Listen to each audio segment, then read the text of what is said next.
GO number 6 ఒకటి ప్రస్తుతం ఉన్నటువంటి ప్రభుత్వం జారీ చేసింది. జారీ చేసిన సందర్భంలో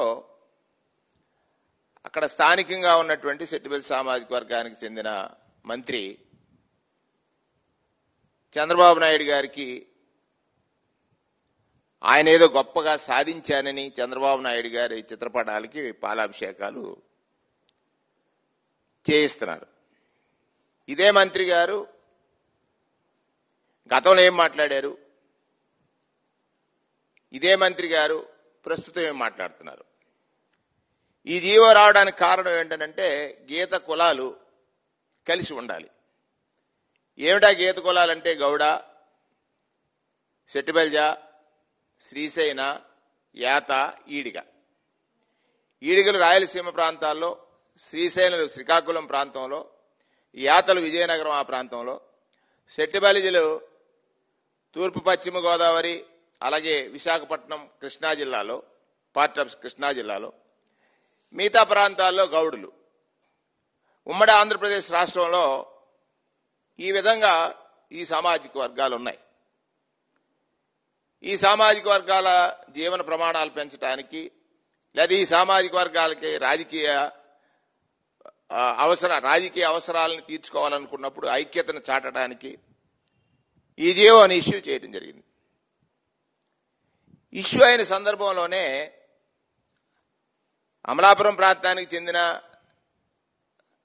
కొందరు ఈ జీవోలో ఏముంది, 97లో ఇచ్చినటువంటి జీవోఎంఎస్ నెంబర్ 16 డేటెడ్ 19/6/97లో వారు ప్రతిపాదించింది జీవోఎంఎస్ నెంబర్ 1793 ఎడ్యుకేషన్ యాక్ట్లో 23/9/70లో ఇచ్చినటువంటి జీవోలో ఏదైతే ఈ కులాలు ఉన్నాయో గౌడ, ఈడిగ, గౌడ, గామళ్ళ, కలికెలి, గాండ్ల, సెట్టిబెల్జ of Visakhapatnam, east Godavari, west Godavari and Krishna and శ్రీశైన సిడిగ, ఇది ఈ జీవోలో ఉన్నటువంటి అంశం. కానీ సెట్టిబెల్జీలు అక్కడ ఏం చేశారు, అమలాపురం ప్రాంతంలో ఉన్న సెట్టిబెల్జీలు కోర్టుకు వెళ్ళారు. సెట్టిబెల్జీగానే మా కులానికి పేరుండాలి తప్ప మా పెద్దలు స్వర్గీయ దొమ్మేటి వెంకటరెడ్డి గారు ఆ నామకరణాన్ని ప్రతిపాదించారు, ఆ పేరు ఉండాలనేటువంటి ఉద్దేశంతో. ఇప్పుడు ఏదైతే గొప్పగా మాట్లాడుతున్నా ఏదో ఘనతగా చెబుతున్నటువంటి మంత్రి గారు మొన్న మధ్యలో ఒక ఇంటర్వ్యూ ఇచ్చారు. జీవో నెంబర్ 16 అమలు చేసి తీరుతాను, గౌతులచ్చన్న గారు తెచ్చినటువంటి జీవోని అమలు చేసి తీరుతానని స్వయానా మంత్రి గారు ఇచ్చినటువంటి ఇంటర్వ్యూ. ఆయన గౌతులచ్చన్న గారి జీవోని తూచా తప్పకుండా అక్కడ ఫాలో అవుతా ఉన్నారు. అలాగే ఈ రాష్ట్రంలో కూడా ఖచ్చితంగా ఆ జీవో ఇంప్లిమెంట్ అలా ఉంచమని చెప్తారు. అలా ఉంచమని చెప్పి సుభాష్ గారు మీకు వీళ్ళ కోసం పోరాడతారా? మీరు ఖచ్చితంగా పోరాడతాం. అందులో యాక్షన్ ప్లాన్ అది మాకున్న హక్కు. ఓకే, జీవో 16 ఇంప్లిమెంట్ చేయవలసిన పరిస్థితి 2 రాష్ట్రాలకి ఉంది. అందులో ఈ 5 కులాలు ఏవైతే ఉన్నాయో 5 కులాలని కలిపే ఉంచాలి. ఆ జీవో 16 ఇంప్లిమెంట్ చేయాలి. నిర్దాక్షిణ్యంగా ఒక అవగాహన లేకుండా జీవో 16లో ఈ సెట్టిబెల్జీ కులాన్ని 5 కులాల నుంచి వేరు చేసి 4 కులాల నుంచి సెపరేట్ చేయడం అనేది తప్పు. అది కోర్టు కూడా తీర్పిచ్చింది. వెంటనే జాయిన్ చేయమని చెప్పేసి చెప్పడం జరిగింది. అయినప్పటికీ ఈ కమిషన్ అనే పేరుతో గౌడ బ్రాకెట్లో సెట్టిబెల్జ అంటే ఏంటి, జీవో 16 ఏదైతే చెప్పిందో అదే సర్టిఫికెట్ ఇష్యూ వచ్చింది.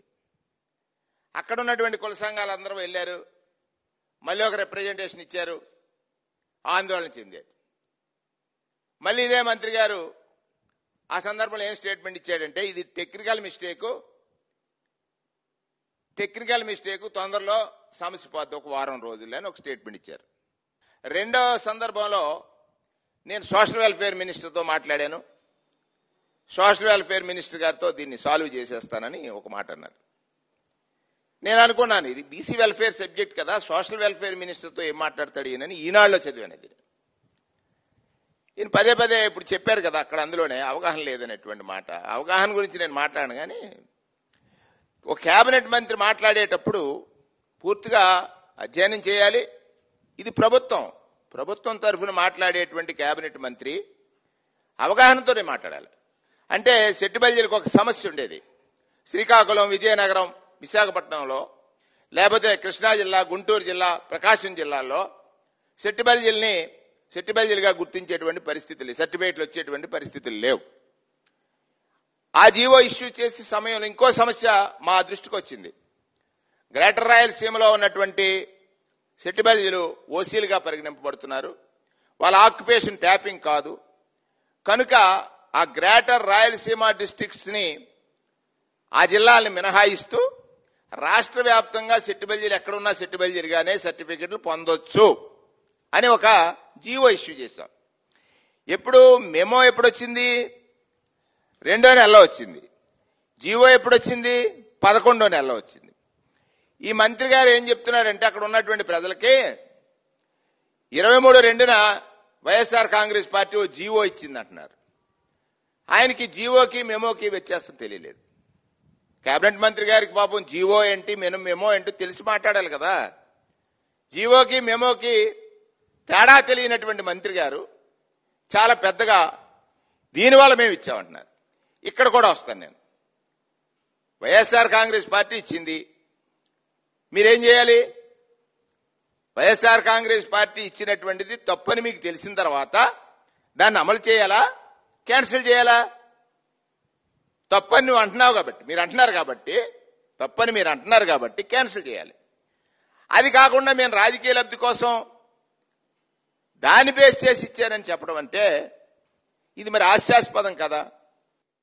ఇక్కడ చంద్రబాబు నాయుడు గారు ప్రభుత్వంలోకి వచ్చిన తర్వాత 97లో ఈ కులంలో వచ్చినటువంటి అన్రెస్ట్ కి జీవోని అమలు చేయటం మానేస్తే 3 సందర్భాల్లో మానేసిన చంద్రబాబు నాయుడు గారు ఈవేళ ప్రభుత్వంలో అమలు చేయడానికి కారణం ఎవరో?